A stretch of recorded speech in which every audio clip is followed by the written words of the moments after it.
Harry உட்காந்துருந்த compartment door லேசாக open ஆனது. சிகப்பு முடி பசங்கள்லேயே கடைசி பையன் கதவை திறந்துட்டு உள்ளே வந்தான்.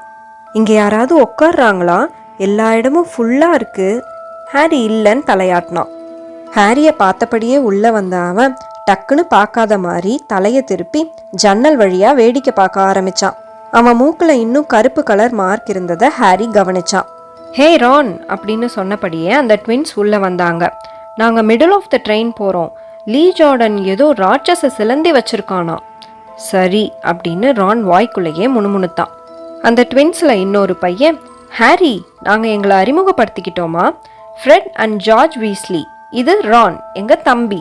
சரி அப்புறமா பார்க்கலாம் அப்படின்னு சொல்லிட்டு கம்பார்ட்மெண்ட் டோரை சாத்திட்டு 2 பேரும் கிளம்புனாங்க. நீ நிஜமாவே ஹாரி பாட்டரா அப்படின்னு கேட்டான் ரான். ஹாரி தலையசைச்சான். நான் ஏதோ ஃப்ரெட் அண்ட் ஜார்ஜோட ஜோக்குன்னு நினச்சேன். அப்போ உன் நெத்தியில் நிஜமாவே யூனோஹூ அப்படின்னு சொன்னபடியே அவன் ஹாரி நெத்தியை சுட்டி காமிச்சதும் ஹாரி அவனோட முடியை பின்னாடி தள்ளி அவனோட மின்னல் வெட்டு தழும்ப காட்டினான். ஓ அப்போ அங்கே தான் யூனோஹூ. ஆமாம், ஆனால் எனக்கு எதுவுமே ஞாபகம் இல்லை. எதுவுமே இல்லையா? பச்சை கலரில் பயங்கர வெளிச்சம் மட்டும் ஞாபகம் இருக்கு, வேற எதுவுமே இல்லை. வாவ் அப்படின்னு சொன்னபடியே ரான் ஹாரியை கொஞ்ச நேரம் உத்து பார்த்தான். டக்குன்னு தான் என்ன பண்ணிட்டு இருக்கோன்றத உணர்ந்து மறுபடியும் தலையை திருப்பி ஜன்னல் வழியா வேடிக்கை பார்க்க ஆரம்பிச்சான். ரான்க்கு எப்படி ஹாரி மேல வியப்பு இருந்ததோ ஹாரியும் அதே வியப்போட ரான் கிட்ட, உன் ஃபேமிலியில எல்லாருமே விசார்ட்ஸா அப்படின்னு கேட்டான். ஆமா அப்படிதான் நினைக்கிறேன். அம்மாவோட ஒரு கசின் மட்டும் அக்கௌண்டண்டா இருக்காரு, ஆனா நாங்க அவரை பத்தி அதிகம் பேசினதில்லை. அப்போ உனக்கு ஏற்கனவே நிறைய மேஜிக் தெரிஞ்சிருக்கும்னு சொன்ன ஹாரிக்கு டைகோன் ஆலியில பார்த்த வெளுப்பான பையன் வீஸ்லிஸை பற்றி பேசினதை வச்சு அவங்க ஒரு பழங்கால விசார்டிங் ஃபேமிலியாக தான் இருக்கணும்னு தோணுச்சு. நீ மக்கள்ஸ் கூட வாழ போயிட்டேன்னு கேள்விப்பட்டேனே, அவங்களாம் எப்படி அப்படின்னு கேட்டான் ரான். மோசம், ஆனால் எல்லாரும் அப்படி இல்லை. என்னோட ஆண்ட் அங்கிள் அண்ட் கசின் மட்டும்தான் அந்த மாதிரி. எனக்கும் உன்ன மாதிரி 3 விசார்ட் பிரதர்ஸ் இருந்திருக்கலாம். 3 இல்லை 5. என்ன காரணத்தினாலேயோ ரானோட முகம் சட்டுன்னு இருண்டு போச்சு. நான் என் ஃபேமிலியில் 6வது பையனா ஹாக்வர்ட்ஸ்க்கு போகிறேன். 5 பிரதர்ஸ் கூட இருக்கிறது உனக்கு பெரிய விஷயமா தெரியலாம், ஆனால் அது அப்படி கிடையாது. பில்லும் சார்லியும் ஏற்கனவே ஹாக்வர்ட்ஸில் படித்து முடிச்சு கிளம்பிட்டாங்க. பில் ஹெட் பாயாக இருந்தான், சார்லி குவிடிச்சில் கேப்டனாக இருந்தான். பர்சி ஒரு பர்ஃபெக்ட். ஃப்ரெட்டும் ஜார்ஜும் நிறைய பிரச்சனை பண்ணிக்கிட்டு இருந்தாலும் அவங்க எப்படியோ நல்ல மார்க்ஸ் வாங்கிடுறாங்க. எல்லாருக்கும் அவங்க ரொம்ப ஃபன்னியாக வேற தெரியுறாங்க. எல்லாரும் என்கிட்டையும் என் அண்ணனுங்க மாதிரி நான் பெஸ்ட்டாக இருக்கணும்னு எதிர்பார்ப்பாங்க. நான் ஒரு வேளை அப்படி இருந்தாலும் அது பெரிய விஷயம் கிடையாது, ஏன்னா அவங்கெல்லாம் அதை பண்ணி முடிச்சுட்டாங்க. 5 அண்ணனுங்க கூட இருந்தால் உனக்கு எதுவுமே புதுசாக கிடைக்காது. பாரு, என்னோட ரோப் என் அண்ணன் பில்லோடது, இந்த வான் சார்லியோடது, இந்த எலி கூட பர்சியோடது தான் அப்படின்னு சொன்னபடியே ரான் அவன் ஜாக்கெட்ல இருந்து கிரே கலர்ல ஒரு குண்டு எலியை வெளியில எடுத்தான். அது தூங்கிக்கிட்டு இருந்தது. இதோட பேரு ஸ்கேபஸ். சரியான யூஸ்லெஸ், எப்பயாவது தான் தூங்கியே முழிக்கும். பர்சி பர்ஃபெக்ட் ஆனதுனால அப்பா அவனுக்கு ஒரு அவுல் வாங்கி கொடுத்தாரு. அவங்களால அவ்வளோதான், அதாவது எனக்கு அதனால ஸ்கேபஸ் கிடைச்சிடுச்சு. ஏனோ தெரியல, ரானோட காது இப்போ செவந்து போயிருந்தது. அவன் நிறைய பேசிட்டதா அவனுக்கே தோணுனதுனால விண்டோ பக்கம் திரும்பி மறுபடியும் வேடிக்கை பார்க்க ஆரம்பிச்சான். ஒரு ஆந்த வாங்க வசதி இல்லாம இருக்கிறத பத்தி ஹாரிக்கு தப்பா எதுவுமே தோணல. 1 மாசத்துக்கு முன்னாடி வர தன்கிட்ட ₹1 காசு இல்லாததை பத்தியும், தான் டட்லியோட பழைய துணிகளை போட்டிருந்ததை பத்தியும், தனக்கு ஒரு ப்ராப்பரான பர்த்டே ப்ரெசன்ட்ஸ் கூட கிடைச்சதில்லைன்னு ஹாரி ரான் கிட்ட சொன்னான். அது மட்டும் இல்லாம ஹாக்ரிட் சொல்றதுக்கு முன்னாடி வர நான் ஒரு விசார்ட்னு கூட எனக்கு தெரியாது. ஏன் என் அம்மா அப்பாவை பத்தியோ இல்ல வால்டமோட்டை பத்தியோ. ரான் அதிர்ச்சி அடைஞ்சதை பார்த்து என்னன்னு கேட்டான் ஹாரி. நீ யூனோஹூவோட பேரை சொன்ன அப்படின்னு ரான் அதிர்ச்சியாகவும் ஆச்சரியமாகவும் சொன்னான். எல்லாரையும் மாதிரி தான் நானும் உன்னை பற்றி நினச்சிருக்கேன். நான் தைரியமானவன்னு காமிச்சுக்கிறதுக்காகலாம் அவன் பேரை சொல்லலை. எனக்கு உண்மையாகவே எதுவுமே தெரியல. நான் சொல்கிறது புரியுதா? நான் நிறைய கற்றுக்க வேண்டி இருக்கு. நிச்சயம் கிளாஸ்லேயே நான் தான் ரொம்ப ஒஸ்ட்டாக இருப்பேன் அப்படின்னு ஹாரி ரொம்ப வருத்தமாக சொன்னான். நீ அப்படியெல்லாம் இருக்க மாட்ட. நிறைய பேர் மக்கள் ஃபேமிலியிலேருந்து வருவாங்க. அவங்கெல்லாம் சீக்கிரமே கற்றுப்பாங்களும் கூட. அவங்க 2 பேரும் பேசிக்கிட்டு இருந்தப்பவே ட்ரெயின் லண்டனை தாண்டி தூரமாக போய்கிட்டு இருந்தது. இப்போ 2 பேரும் அமைதியாக ஜன்னல் வழியாக தெரிஞ்ச வயல்வெளிகளையும் ஆடு மாடுகளையும் வேடிக்கை பார்த்துக்கிட்டு வந்தாங்க. 12:30 மணி போல் ட்ரெயின் காரிடாரில் ஏதோ சத்தம் கேட்டது. சிரிச்ச முகத்தோட ஒரு அம்மா கம்பார்ட்மெண்ட் கதவை திறந்து ஏதாவது வேணுமா தம்பிகளா அப்படின்னு கேட்டாங்க. ஹாரி காலையிலேருந்து எதுவுமே சாப்பிடாததால அவங்க அப்படி கேட்டதும் டக்குன்னு காரிடாரை நோக்கி போனான். ஆனால் ரானோட காது மறுபடியும் செவந்து போய் என்கிட்ட சாண்ட்விச் இருக்கு அப்படின்னு மெதுவான குரல்ல முணுமுணுத்தான். இவ்வளோ நாள் வர ஹாரி கிட்ட ஸ்வீட்ஸ் வாங்கி சாப்பிட்றதுக்கெல்லாம் காசே இருந்ததில்ல. ஆனால் இன்னைக்கு அவன் பாக்கெட் ஃபுல்லாக கோல்ட் அண்ட் சில்வர் காயின்ஸாக இருந்தது. அவனால் இன்னைக்கு எத்தனை சாக்லேட் பாஸ் வேணாலும் வாங்கி சாப்பிட முடியும். ஆனால் அந்த அம்மா கிட்ட சாக்லேட் பாஸ்லாம் இல்லை. அதுக்கு பதிலாக அவன் இதுவரை பார்த்திடாத கேள்விப்பட்டிடாத என்னென்னவோ இருந்தது. சாக்லேட் ஃப்ராக்ஸ், பம்கின் பாஸ்டீஸ், கால்ரன் கேக்ஸ்னு என்னென்னவோ. ஹாரி எதையுமே மிஸ் பண்ணிடக்கூடாதுன்னு அங்கே இருந்த எல்லாத்துலேயும் ஒன்று ஒன்று வாங்கிக்கிட்டு அந்த அம்மா கிட்ட காசு கொடுத்துட்டு திரும்பி வந்தான். உனக்கு ரொம்ப பசியா அப்படின்னு ரான் கேட்டான். பயங்கர பசி அப்படின்னு பம்கின் பப்ஸை கடிச்சபடியே ஹாரி சொன்னான். ரான் அவனோட சாண்ட்விச்சை வெளியில் எடுத்தான். எனக்கு கார்னும் பீஃபும் ஒன்றா சேர்த்தா பிடிக்காதுன்னு அம்மாவுக்கு எப்பவுமே மறந்துடுதுன்னு அவன் புலம்புனதை பார்த்து, நீ இதில் எதை வேணா எடுத்துக்கோ, நான் உன் சாண்ட்விச் எடுத்துக்கிறேன்னு ஹாரி சொன்னான். இல்லை, உனக்கு இது வேண்டாம், இது எல்லாம் ரொம்ப ட்ரையாக இருக்குது. அம்மாவுக்கு அவ்வளோ டைம் இல்லை, நாங்கள் 5 பேர் இல்லை, வேகமாக பண்ணியிருக்காங்க அப்படின்னு ரான் சொன்னான். நீ இந்த பப்ஸை சாப்பிடு அப்படின்னு ஹாரி சொன்னான். அவன் இதுவரை யார் கூடயும் எதையும் ஷேர் பண்ணதே இல்லை. அவன்கிட்ட எதையும் ஷேர் பண்ணுறதுக்கும் யாரும் இருந்ததில்லை. அவங்க போகிற வழியெல்லாம் 2 பேரும் உட்காந்து சாப்பிட்டுக்கிட்டே வந்தது ஹாரிக்கு ரொம்ப புது ஃபீலிங்காக ரொம்ப பிடிச்சிருந்தது. 2 பேரும் சேர்ந்து ஹாரி வாங்கின எல்லா ஸ்நாக்ஸையும் சந்தோஷமாக சாப்பிட்டாங்க. ரானோட சாண்ட்விச் ஓப்பன் பண்ணாமலே பரிதாபமாக ஒரு ஓரத்தில் இருந்தது. இதெல்லாம் என்னது அப்படின்னு சாக்லேட் ஃப்ராக்ஸை கையில் வச்சபடியே ஹாரி ரான் கிட்ட கேட்டான். இதெல்லாம் உண்மையான ஃப்ராக்ஸ் இல்லை போல. ஆமாம், ஆனால் சாக்லேட் ஃப்ராக்ஸ்குள்ள ஃபேமஸான விட்சஸ் அண்ட் விசார்ட்ஸோட கார்ட்ஸ் இருக்கும். என்கிட்ட 500 கார்ட்ஸ் இருக்கு. ஹாரி அவனோட சாக்லேட் ஃப்ராகை அன்ராப் பண்ணான். அதில் ஒரு மனிதரோட முகம் தெரிஞ்சிச்சு. அவர் ஒரு அரைவட்ட கண்ணாடியும் கூரான வளைந்த மூக்கும் வெள்ளி நிற முடியும் தாடியுமா இருந்தாரு. அந்த படத்துக்கு கீழே ஆல்பஸ் டம்பிள்டோர்னு பேர் எழுதி இருந்தது. அப்போ இவரு தான் டம்பிள்டோரா அப்படின்னா ஹாரி. டம்பிள்டோரை தெரியாதுன்னு மட்டும் சொல்லிடாத அப்படின்னா ரான். ஹாரி அந்த கார்டோட பின்னாடி பக்கம் திருப்பி படிச்சிட்டு இருந்தான். அதில் Albus Dumbledore, currently headmaster of Hogwarts, considered by many the greatest wizard of modern times, Professor Dumbledore is particularly famous for his defeat of the dark wizard Grindelwald in 1945, for the discovery of 12 uses of dragon's blood and his work on alchemy with his partner Nicholas Flamel. Professor Dumbledore enjoys chamber music and 10-pin blowing அப்படின்னு எழுதியிருந்தது. Harry மறுபடியும் காடை திருப்பினப்போ டம்பிள்டோரோட photo அங்கே இல்லை. ஃபோட்டோவை காணும் அப்படின்னா Harry. அவர் அங்கேயே இருப்பாருன்னு எதிர்பார்க்க முடியாது, ஆனால் திரும்பி வருவார் அப்படின்னு சொன்னபடியே ரானோட கண்ணெல்லாம் சாக்லேட் ஃப்ராக்ஸ்லேயே இருந்தது. நீ சாப்பிடு அப்படின்னு சொல்லிக்கிட்டே ஹாரி சொன்னா, மக்குள் வேர்ல்டில் ஃபோட்டோஸ் இப்படி மறைஞ்செல்லாம் போகாது, இருந்தபடியே தான் இருக்கும். அப்படியா, நகரக்கூட நகராதா அப்படின்னு ரான் ரொம்ப ஆச்சரியமாக கேட்டான். ஹாரியோட கார்டில் இப்போ டம்பிள்டோர் மறுபடியும் வந்திருந்தாரு. அவனை பார்த்து சின்னதாக ஒரு ஸ்மைல் கூட பண்ணாரு. ரான் ஆர்வமாக சாக்லேட் ஃப்ராக் சாப்பிட்டுக்கிட்டு இருந்தான்.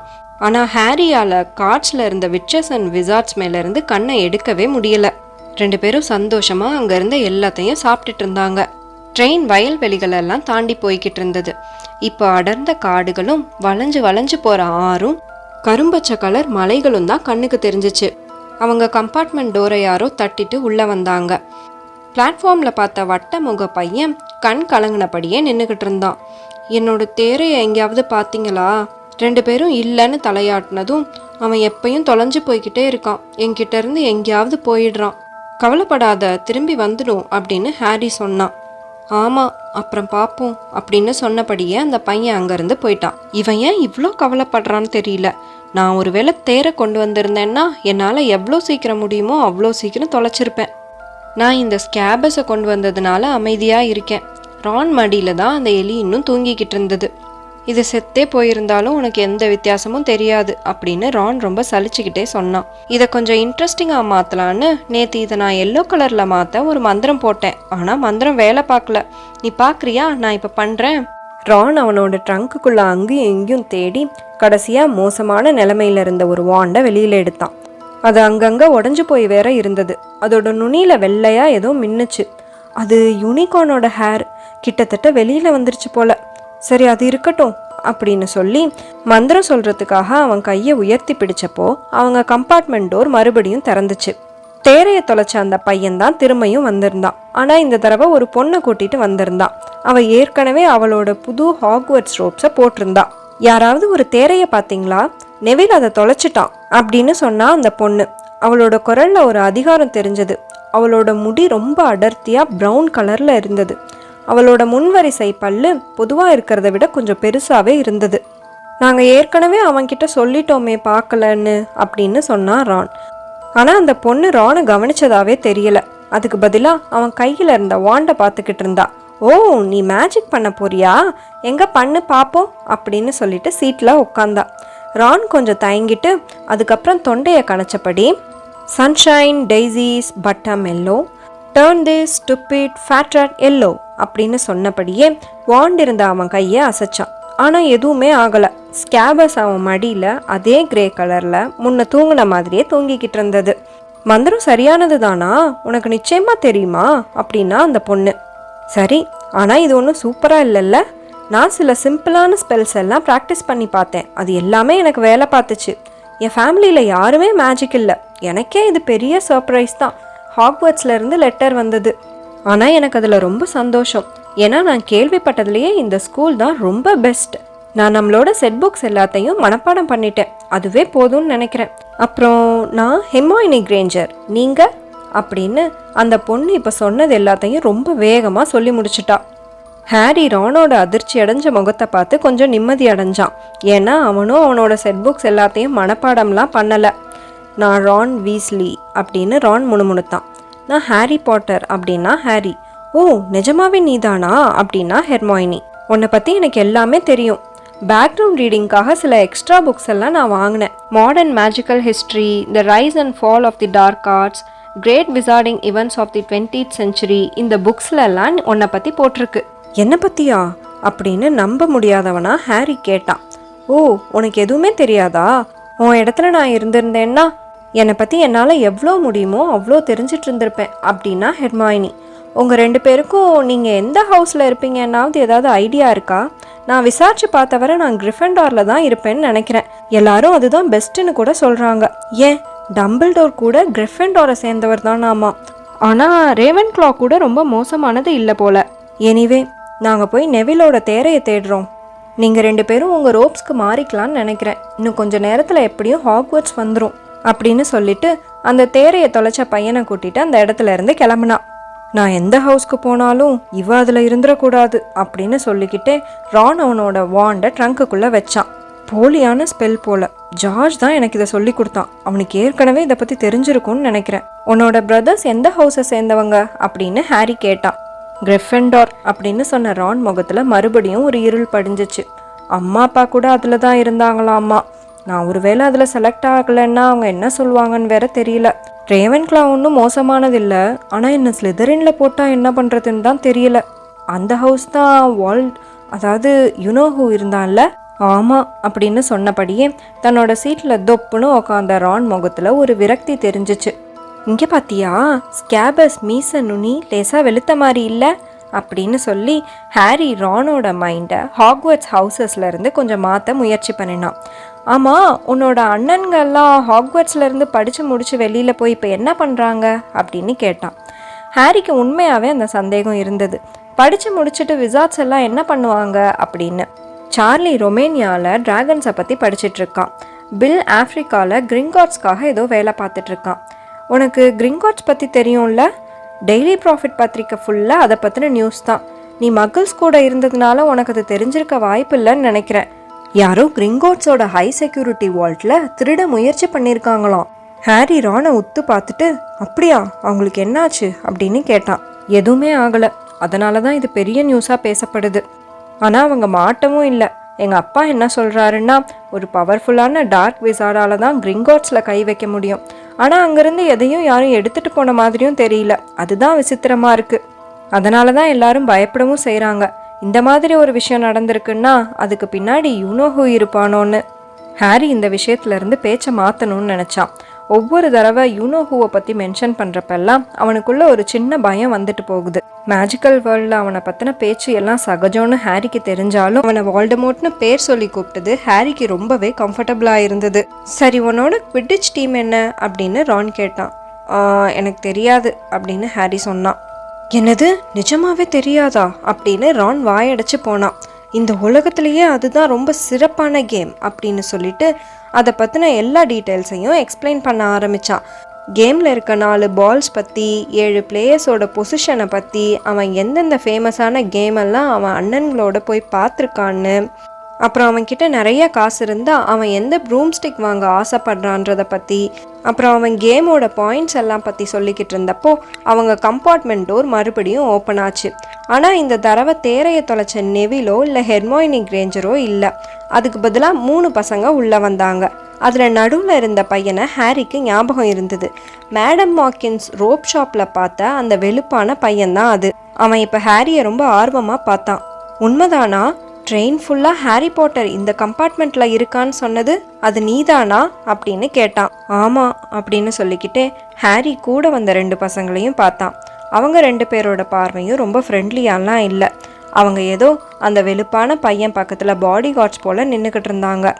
ஓ, இது கிராப், இது காயல் அப்படின்னு அந்த பையன் ஹாரியை கவனிச்சபடியே ரொம்ப அலட்சியமாக சொன்னான். அப்புறம் நான் மேல்ஃபாய், டிராக்கோ மேல்ஃபாய் அப்படின்னு அவன் சொன்னதும் ரான் அவன் தொண்டையை லேசாக கணச்சதை கேட்டு, என் பேர் உனக்கு என்ன கிண்டலாக இருக்கா அப்படின்னு அவன் ரானை பார்த்து கேட்டான்.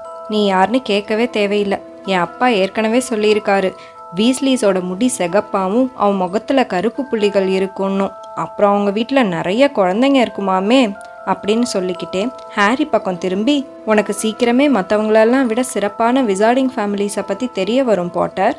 நீ தவறான ஆளுங்களோடெல்லாம் ஃப்ரெண்ட்ஷிப் வச்சுக்காத. நான் உனக்கு உதவி பண்ணுறேன்னு சொல்லிக்கிட்டே அவன் ஹாரி கிட்ட ஹேண்ட் ஷேக் பண்ணுறதுக்காக கையை நீட்டினான். ஆனால் ஹாரி அதை கண்டுக்கவே இல்லை. அநேகமாக சரியானவங்க யாரு தப்பானவங்க யாருன்னு என்னாலேயே தெரிஞ்சுக்க முடியும் அப்படின்னு ஹாரி ரொம்ப கூலாக டிராக்கோ மேல்ஃபாயோட முகம் செவந்துச்சு. உன் நிலமையில் நான் இருந்தேன்னா நான் அப்படி தான் இருப்பேன் பாட்டர். நீ கொஞ்சம் அடக்கமாக இல்லைன்னா உன் பேரண்ட்ஸ் நிலைமை தான் உனக்கும். அவங்களுக்கும் தெரியலை தனக்கு எது சரி தப்புன்னு. நீ ஏதோ இந்த கீழ்த்தரமான வீஸ்லீஸ் கூடயும் ஹேக்ரிட் கூடயும் சுற்றிக்கிட்டு இருக்க. அப்புறம் உன் நிலைமையும் அவங்கள மாதிரியே ஆயிடும். ஹாரி, ரான் 2 பேருமே ரொம்ப கோவமாக சட்டுன்னு எழுந்திருச்சாங்க. ரானோட முகம் அவன் முடி கலர்லேயே செவந்து போச்சு. நீ என்ன சொன்ன, திரும்ப சொல்லு அப்படின்னு அவன் கோவமாக சொன்னான். ஓ, நீ எங்ககிட்ட இப்போ சண்டைக்கு வரியா அப்படின்னு மேல்ஃபாய் ரொம்ப கிண்டலாக கேட்டான். நீ இங்கேருந்து இப்போ கிளம்புறியா இல்லையா அப்படின்னு ஹாரி ரொம்ப தைரியமாக சொன்னான். அவன் அப்படி சொன்னது அவனுக்கே ஆச்சரியமாக இருந்தது. ஏன்னா அந்த கிராப் அண்ட் கோயில் ஹாரி அண்ட் ரானை விட ரொம்பவே பெருசாக இருந்தாங்க. ஆனால் நாங்கள் இங்கேருந்து இப்போ கிளம்புறதா இல்லையே, அப்படி தானே பசங்களா? நாங்கள் எங்களோட ஃபுட்டெல்லாம் சாப்பிட்டு முடிச்சிட்டோம், ஆனால் உங்ககிட்ட இன்னும் இருக்கு போலையே அப்படின்னு மேல்ஃபாய் சொன்னப்பவே கோயல் ரான் பக்கத்தில் இருந்த ஒரு சாக்லேட் ஃப்ராகை எடுக்க போனான். ரான் அதை தடுக்கிறதுக்காக அவன் பக்கம் திரும்பின உடனேயே காயல் பயங்கரமாக கத்த ஆரம்பித்தான். ரானோட ஸ்கேபஸ் எலி அவனோட கையை கடிச்சிட்டு அதோட ஒரு பல்லு அவன் விரலில் மாட்டினபடியே தொங்கிக்கிட்டு இருந்தது. கிராபும் மேல்ஃபாயும் பயத்தில் ஒரு அடி பின்னாடி போனாங்க. காயல் அலறிக்கிட்டே அங்கேயும் இங்கேயும் சுற்றி சுற்றி வந்தான். அவன் கையையும் காலையும் உதறினதில் கடைசியாக ஸ்கேபஸ் அவன் கையிலேருந்து ஜன்னலில் மோதி கீழே விழுந்தது. அந்த நிமிஷமே அவங்க 3 பேரும் அங்கேருந்து காணாமல் போயிட்டாங்க. திரும்பியும் யாரோ உள்ளே வர சத்தம் கேட்டுச்சு. கொஞ்ச நேரத்திலேயே ஹெர்மாயினி கிரேஞ்சர் தான் வந்தா. இங்கே என்ன நடக்குது அப்படின்னு தரை ஃபுல்லாக இறஞ்சி கிடந்த ஸ்வீட்ஸை பார்த்து கேட்டுட்டு இருந்தா. ரான் ஸ்கேபஸோட வாழை பிடிச்சி அதை தூக்குனான். அநேகமாக இது செத்துருச்சுன்னு நினைக்கிறேன் அப்படின்னு ரான் ஹாரி கிட்ட சொன்னான். ஹாரி அதை உத்து பார்த்துட்டு, இல்லை அது மறுபடியும் தூங்கிடுச்சுன்னு நினைக்கிறேன் அப்படின்னா. நீ ஏற்கனவே மேல்ஃபாயை மீட் பண்ணியிருக்கியா அப்படின்னு ரான் ஹாரி கிட்ட கேட்டான். ஹாரி டயகோனாலியில் அவனை சந்திச்சதை பற்றி எல்லாம் சொன்னான். ரான் பயமுறுத்துகிற தொனியில், நான் அவங்க குடும்பத்தை பற்றி கேள்விப்பட்டிருக்கேன். யுனோஹோ மறைஞ்சதுக்கு அப்புறமா எங்கள் பக்கம் வந்து சேர்ந்த சில பேரில் அவங்க தான் ஆள். அவங்க அவனோட மந்திரத்துக்கு கட்டுப்பட்டு தான் அவனுக்கு சேவை செஞ்சதா சொல்லிக்கிறாங்க. ஆனால் எங்கள் அப்பா அதை நம்பலை. அவர் என்ன சொல்கிறாருன்னா, மேல்ஃபாயோட அப்பாவுக்கு யுனோஹோக்கு சேவை செஞ்சதுக்கு இந்த மாதிரி எந்த காரணமும் சொல்லிக்க தேவையில்லைன்னு அப்படின்னு சொன்னபடியே அவன் ஹெர்மாயினி பக்கம் திரும்பி, நாங்கள் ஏதாவது பண்ணணுமா அப்படின்னு கேட்டான். நீங்கள் 2 பேரும் சீக்கிரமாக உங்களோட ரோப்ஸை போட்டுக்கோங்க. நான் இப்போ தான் ஃப்ரண்ட்டுக்கு போய் டிரைவர்கிட்ட கேட்டு வந்தேன். இன்னும் கொஞ்சம் நேரத்தில் நம்ம ரீச் ஆகிடுவோன்னு அவர் சொன்னார். ஆமாம், நீங்கள் 2 பேரும் சண்டை எதுவும் போட்டுக்கிட்டீங்களா? ஹாக்வர்ட்ஸ் போகிறதுக்கு முன்னாடியே நீங்கள் 2 பேரும் பிரச்சனையில் மாட்டிப்பீங்க போல். நாங்கள் ஒன்றும் சண்டை போடல, இந்த ஸ்கேபர்ஸ் தான்.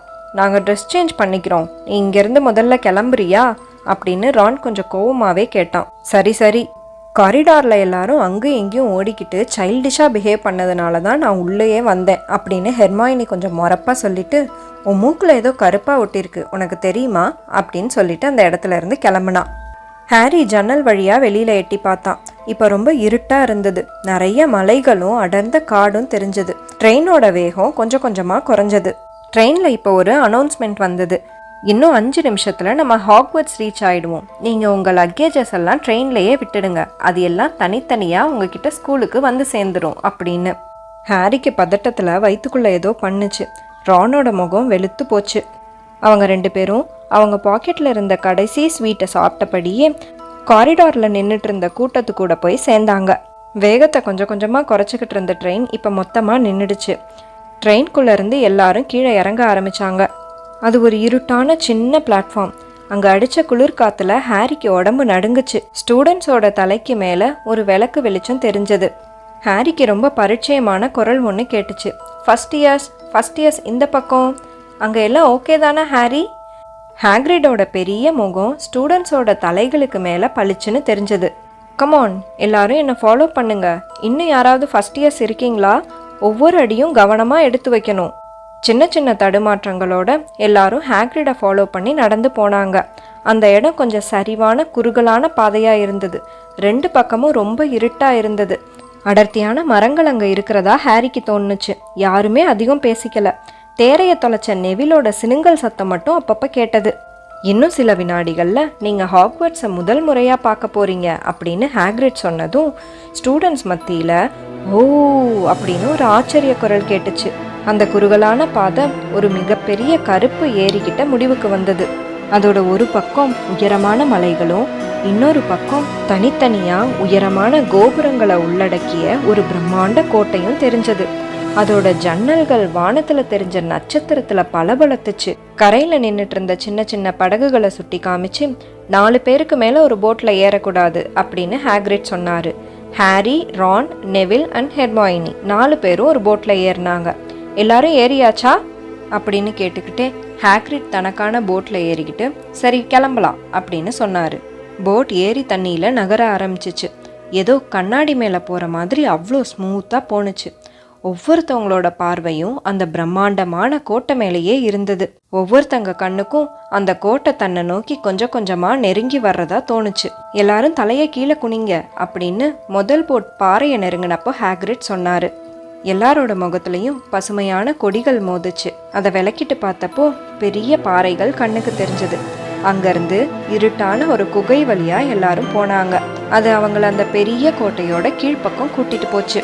எல்லாரும் அந்த நிலத்தடி துறைமுகத்தை அடையிற வர சின்ன சின்ன பாறைகள்லையும் கூழாங்கல்கள்லையும் தடுமாறி நடந்து போனாங்க. எல்லாரும் போட்ல இருந்து இறங்கிட்டாங்களான்னு ஹாக்ரிட் செக் பண்ணிக்கிட்டு இருந்தப்போ, தம்பி இந்த அவனோட தேரைய பிடி அப்படின்னு நெவில கூப்பிட்டாரு. நெவில் ரொம்ப சந்தோஷமா தேரைய கையில வாங்கிக்கிட்டான். எல்லாரும் ஹாக்ரிடோட விளக்கு வெளிச்சத்துல பாறைகளாலான ஒரு பாதையில நடந்து போனாங்க. கடைசியா மிருதுவான ஒரு புல்தரை வந்துச்சு.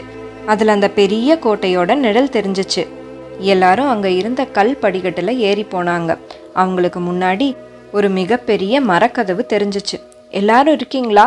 தம்பி, தேரை இன்னும் உன் கையில தானே இருக்கு அப்படின்னு கேட்டபடியே ஹாக்ரிட் தன்னோட பிரம்மாண்டமான கைகளை உயர்த்தி அந்த பெரிய கதவுல 3 தடவை தட்டினாரு.